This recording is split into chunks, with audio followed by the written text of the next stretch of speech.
1980s TV shows more disturbing than we remember. So, you think you know 80s television, right? You're picturing the bright colors, the big hair, and those theme songs you still can't get out of your head. You remember the warm glow of the TV, the living rooms that felt more familiar than your own, the epic Saturday morning cartoon battles. It all felt so simple, so safe. Well, it turns out that was a complete lie. While you were humming along to jingles, you were getting a masterclass in social commentary, political critiques, and some genuinely dark stuff that went sailing right over your head. That innocent world you remember? Think of it more like a Trojan horse, smuggling in heavy ideas about war, addiction, and even the occult. If you squint, you can see the cracks in that candy-colored wall. Today, we're peeling back the wallpaper to expose the shocking and sometimes terrifying meanings hidden in the 80s shows you thought you knew. What you're about to hear might just change how you see your childhood forever. The Great Satanic Panic of the 80s. The 1980s weren't just about pop culture. It was also a decade of peak moral anxiety. This wave of fear, called the Satanic Panic, swept across the country, convincing everyone that a secret network of devil worshippers was out to get the nation's youth. And what was their weapon of choice? Your television, of course. Suddenly, evangelists and concerned parent groups were on a witch hunt, and nothing was innocent. Take the Smurfs. You think you're just watching little blue guys in mushroom houses. Nope. According to the moral guardians of the 80s, you were being indoctrinated. Their leader, Papa Smurf, in his red hat and white beard, was seen as a stand-in for a coven leader, or maybe even the devil himself.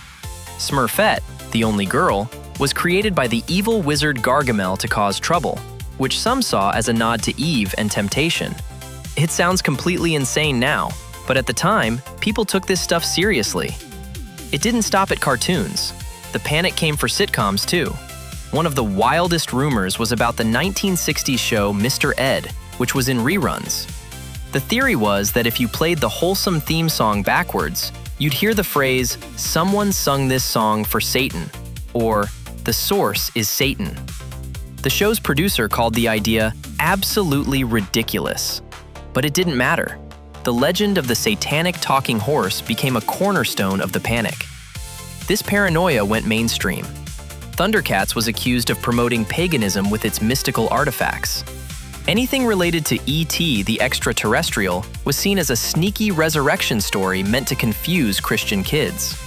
The fear was that a whole generation was being raised unable to tell the difference between fantasy and demonic propaganda. The whole thing peaked in 1988 with a 2-hour NBC special hosted by Geraldo Rivera called Devil Worship: Exposing Satan's Underground. Rivera claimed, with a straight face, that over 1 million Satanists were operating in the US, using heavy metal and cartoons to recruit kids. For a lot of people watching at home, this wasn't a crazy theory anymore. It was presented as fact on a major news network, making those whispers about Mr. Ed feel terrifyingly real. Cartoons that were secretly at war. While some parents were looking for devils, cartoon creators were sneaking in some surprisingly political messages. Sure, these shows were basically 30-minute toy commercials, but they were also packed with critiques of war and social injustice that were way more sophisticated than we realized. Let's talk about the ultimate 80s action cartoon, G.I. Joe, a real American hero. On the surface, it's a patriotic show about the American military fighting the terrorist group Cobra. But if you look past the "Yo Joe" battle cries, the show gets pretty critical about war. Cobra wasn't just a bunch of guys in silly masks. They were an organized group that gave recruits a sense of purpose and financial security, kind of like how real-world extremist groups operate. The show also got brutally honest about the costs of conflict. Then there was the Transformers. The idea of fighting robots seems simple, but their backstory was basically a grim Civil War epic. The Autobots and Decepticons were the last survivors of a war that destroyed their home planet, Cybertron. They were essentially refugees, fighting over scraps of energy across the galaxy. The Autobots turned into service vehicles, valuing life, while the Decepticons turned into war machines, embodying militarism. This all came to a head in The Transformers, the movie, in 1986. For kids raised on cartoons where nobody ever really got hurt, This movie was a traumatic awakening. Fan-favorite characters, including the hero of heroes Optimus Prime, were brutally killed off in the first act. The movie was violent and emotionally devastating, teaching a hard lesson that war has real, permanent consequences. It was a far cry from the clean, consequence-free battles of the weekly show and left a scar on a whole generation of kids. And it wasn't just about war.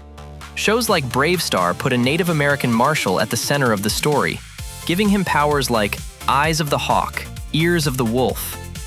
In an era of token minority characters, Brave Star was the powerful, respected leader, a deliberate choice to offer a positive hero to a young audience. These cartoons weren't just selling toys, they were selling ideas. In an episode called The Price, a young man, grieving his brother's death in combat, gets hooked on a performance-enhancing drug. His addiction is shown in raw detail. He becomes paranoid and desperate, and there's no happy ending. It was a shockingly powerful anti-drug message for a kids' show.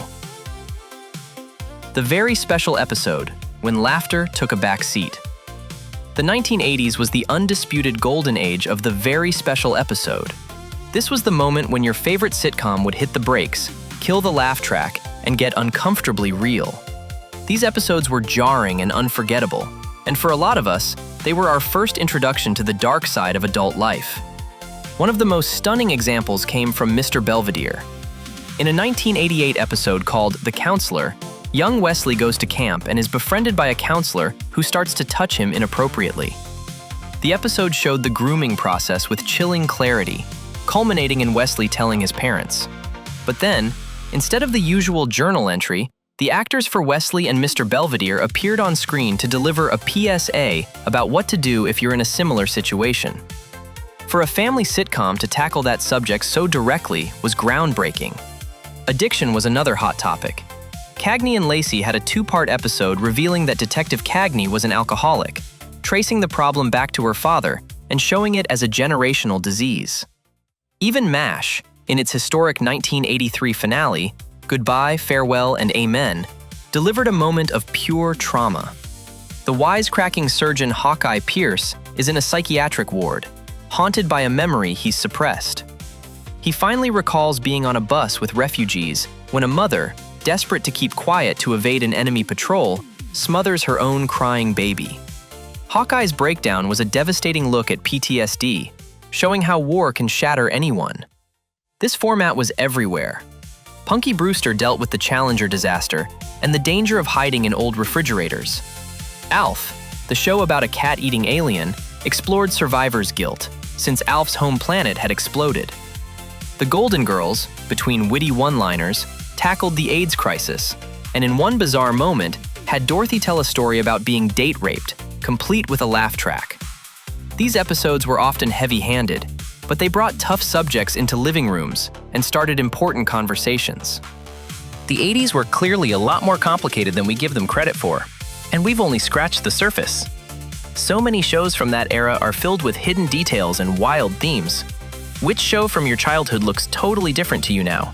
Let us know in the comments below. We read every single one, and your ideas might just inspire our next video.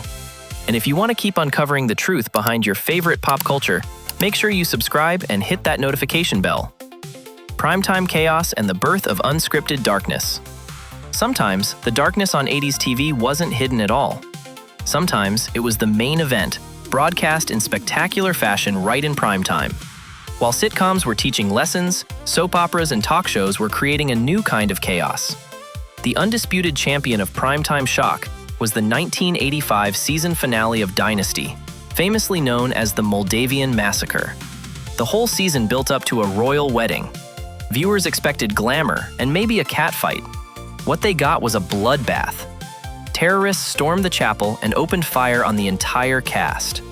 The episode ended with nearly every major character lying on the floor, seemingly dead or wounded.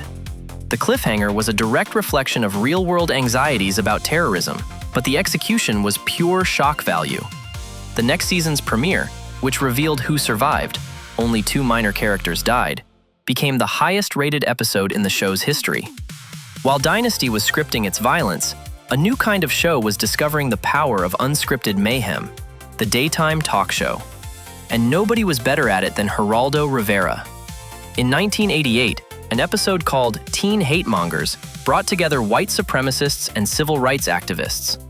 When one of the guests directed a racial slur at activist Roy Innis, a full-on brawl broke out on stage. Chairs were thrown, punches landed, and in the middle of it all, Geraldo's nose was broken. Instead of being a moment of shame, the brawl was a ratings jackpot. It proved that real, raw, violent conflict sold, and it paved the way for an era of trash TV that exploited dysfunction for entertainment. The problematic past, stereotypes and satire. We cheered for. Looking back at 80s sitcoms from today is a trip. Shows that were seen as harmless fun are now a minefield of cringeworthy stereotypes that would never make it to air today. Take Married with Children. Debuting in 1987, it was billed as the anti-sitcom, a satire of wholesome TV families. Al Bundy was a misogynistic shoe salesman, and his family was lazy and miserable. The humor was built on insults and cynicism. At the time, it felt edgy, but watching it now, the satire often just sounds like the harmful stereotypes it was supposedly mocking. Constant jokes about women's weight and intelligence were the norm. Even family-friendly shows had uncomfortable premises. Different Strokes was a cultural phenomenon about a rich white businessman who adopts two black brothers from Harlem. The show had its heart in the right place and often tackled racism, but the whole setup is a classic white savior narrative, where a benevolent white character rescues non-white characters from their troubles.